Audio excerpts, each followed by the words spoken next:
Hello friends, welcome to the second video of the Retail Knowledge series. Apologies for taking too long to come out with this video as I was traveling so could not shoot it. Sorry about that. So let's go right into this video.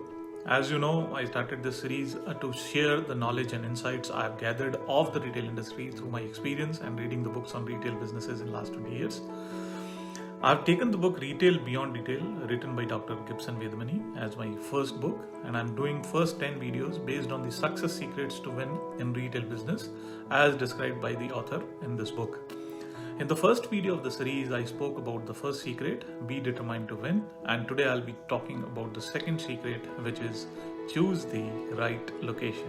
While opening a new retail store, it's paramount for the retailer to forget about his own convenience and accessibility, but to look for the convenience and accessibility of the customers. At this point, I would like to describe some of the key points a retailer needs to look at while searching for an appropriate location for its store. The first one in the series is gut feeling. Most of the retailers believe on their gut feeling, and generally they are right. It looks quite funny, but works in most of the times. The only catch is that you need to be an experienced retailer. Second point to consider here is references. You should always speak to those who have stores in a particular location or have knowledge about an area or location or who have themselves researched many locations.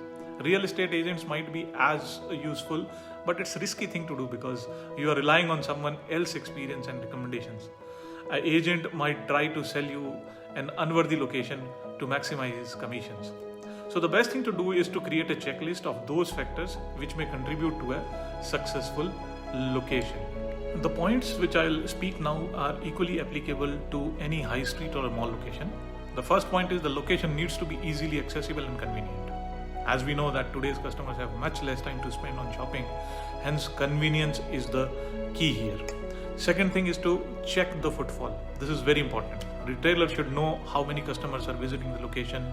You can estimate it by the customers coming during the peak hours, lean hours, weekends, weekdays, evenings, mornings, afternoons, during festivals, during holidays, etc. High footfall areas are sure short success formula for better sales and less advertising spend.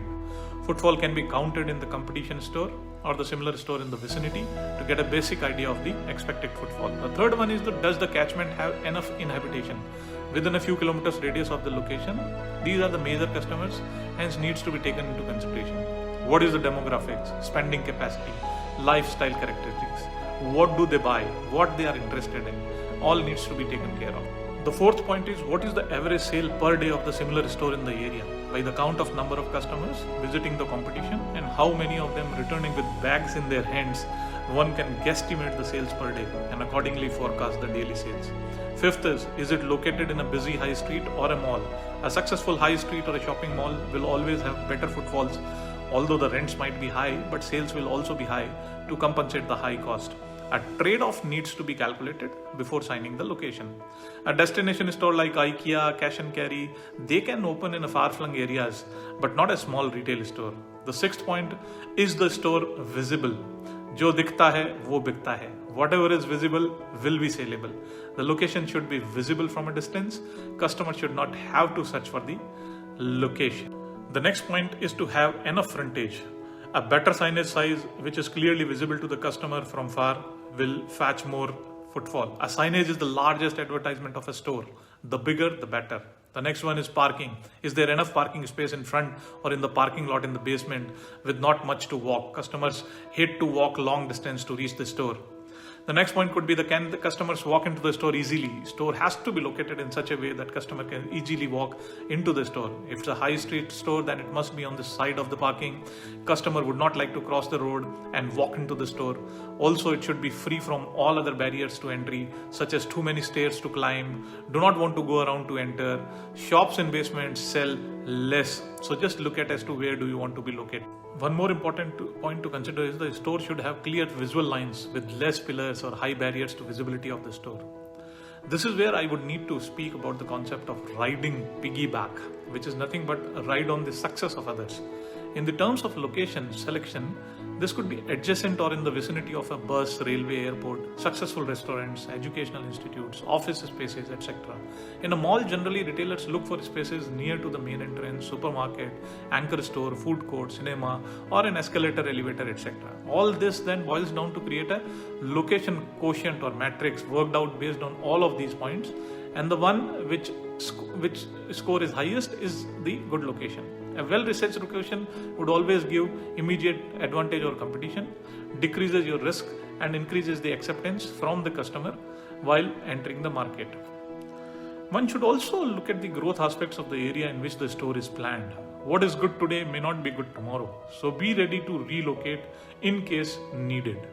To summarize all these things, as always, the author takes one excellent example from a successful retailer in India.